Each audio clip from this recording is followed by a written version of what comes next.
Aside from telling which one, what kind, how many, what color, and what size, adjective can also be used in comparing persons, places, things, and abstractions. For example, one might say apple A is big, apple B is bigger than apple A, and apple C is the biggest of all. As you see, the adjective use changes when one compares two and when one compares three or more. Most adjective changes their form as they express degrees of comparison. The first is called positive degree, which is simply describing persons or things and there is no comparison being made.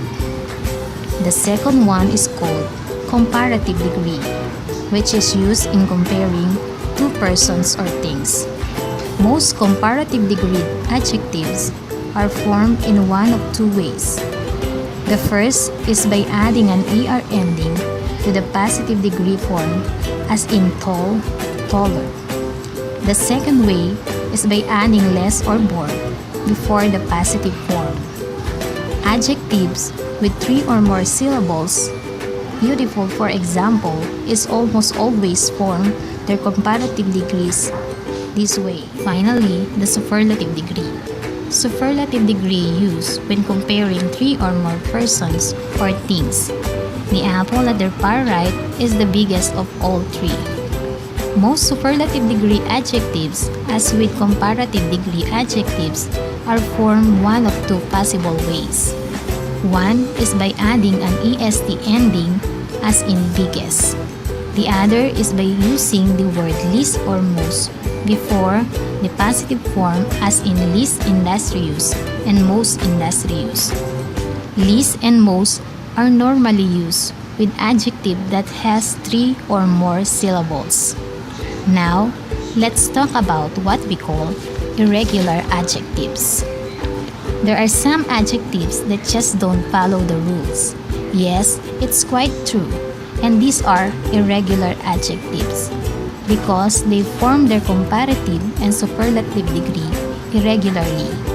Examples are many, more, most, little, less, least, bad, worse, worst, good, better, best, far, farther, farthest, up, upper, uppermost, late, latter, last.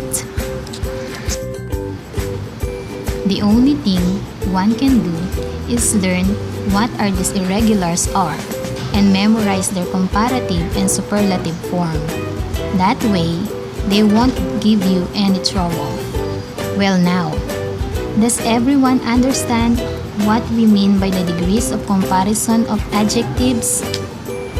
Good, because I prepare a short quiz to be certain that you do. Just fill in the table with the comparative and superlative degrees of these 5 adjectives.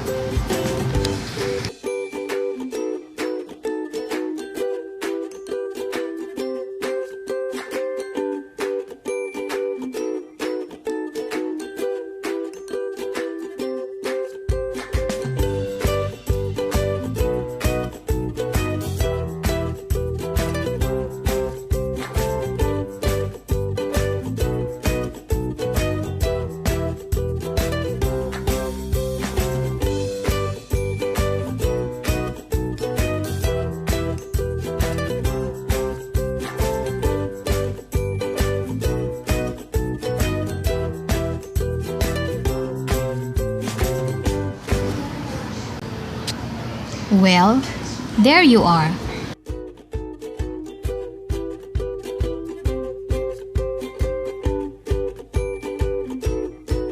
The only tricky one here is perfect, cause if something is already perfect, it can't be made more perfect or most perfect.